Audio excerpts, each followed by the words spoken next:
If I could go back and give my 18-year-old self advice, I would tell him to seek discomfort.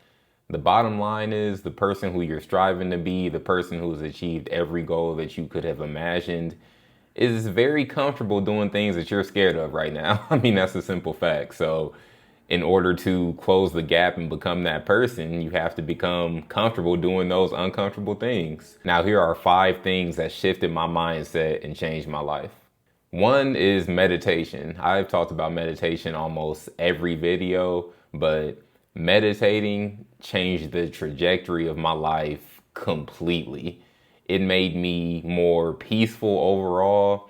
It naturally forced me to attract more peace into my life and propel more hectic behavior and chaos out of my life. And it really took the pressure off of me. It made me a more calm person. It made me virtually worry free. There were very little things that could get to me, very little things. And it would even affect others around me because they would just think I'm, also nonchalant and I don't care about them. But in all reality, I was peaceful and I wasn't letting anybody into my bubble that would disturb that peace. So we can get into meditation in the later video, but meditating changed the game for me completely.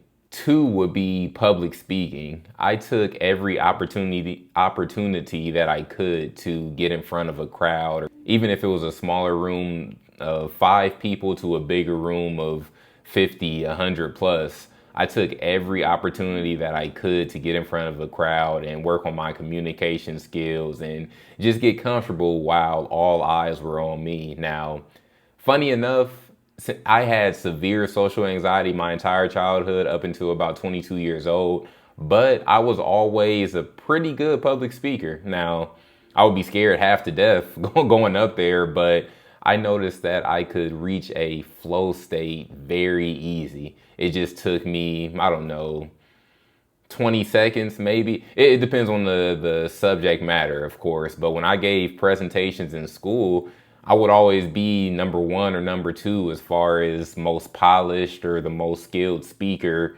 in the entire class. And it didn't matter if I was taking a Spanish class or I was speaking my own language. It was very natural to me, but it was one of the most nerve-wracking things leading up to it. So I got in front of club meetings and got in front of my classroom as much as possible just to polish that skill. And like I said, get comfortable with everybody looking at me. The third thing that got me out of my comfort zone was going to business meetings. Now, this sounds very, basic, or you would ask yourself why I would even be scared to go to a business meetup. But the thing is, when you're walking into a room with a lot of different investors and entrepreneurs and not a single soul at all, you're forced to introduce yourself and start having conversations with complete strangers. It's either that or just stand there and be weird, just be awkward, just standing in silence. So you can't fall back on having a conversation with a friend or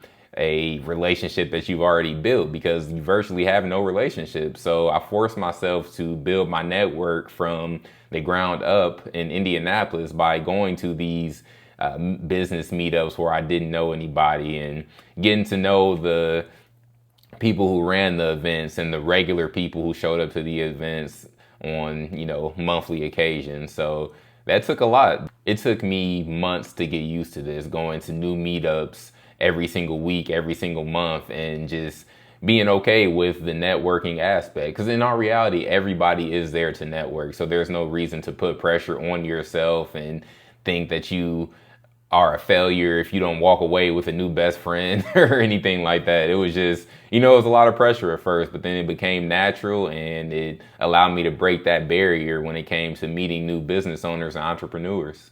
Now, number 4 is probably something that you weren't expecting me to say, but it is learning how to fight.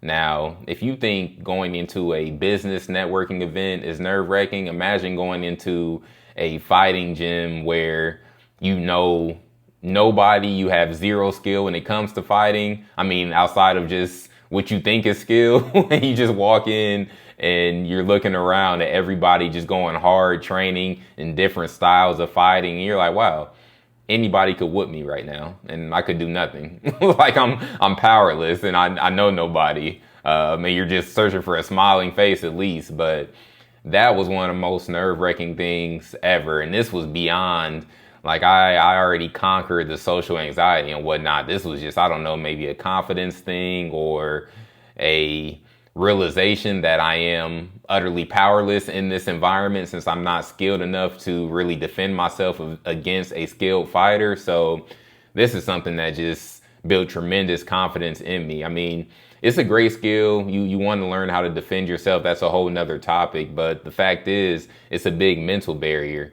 Once you can walk into that environment humbly, knowing that you have no skill, you don't know anybody.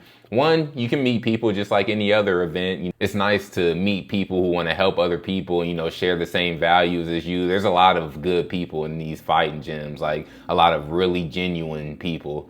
And again, once you actually learn that skill, you get another sense of confidence. And it's not like you're walking around like, oh, I can beat up anybody on the street. Like that's not where your head should go at all. And that's not where your head naturally will most likely go. It's more just knowing that you have that skill and you built it from the ground up. It's different now if I were to walk into any type of kickboxing or boxing gym. Of course, I know I'm not going to be the most skilled fighter in that gym, but I'm walking in with some sort of confidence, just knowing that I gained the skill from the ground level and I am somewhat proficient. And so it's just a way different feeling.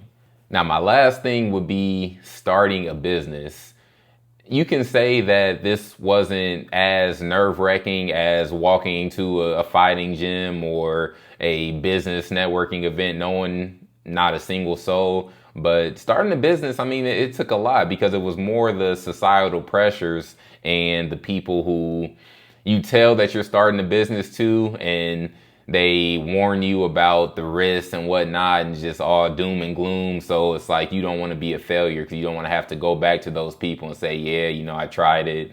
It just didn't work out. And you get those I told you so moments, which if anybody is ever telling you, I told you so, it's not a good person to be associated with, but another topic. So yeah, starting a business, it took a lot. It definitely got me out of my comfort zone, but I realized that to become the person that I wanted to be, I mean, that person was a business owner, a very skilled business owner, and you have to start somewhere. So starting a business, that can mean a bunch of different things, whatever business. I'm not telling you to specifically start a business. I'm just telling my story and what helped me get out of that comfort zone and become the man I'm becoming right now and just get closer to that goal achieved self.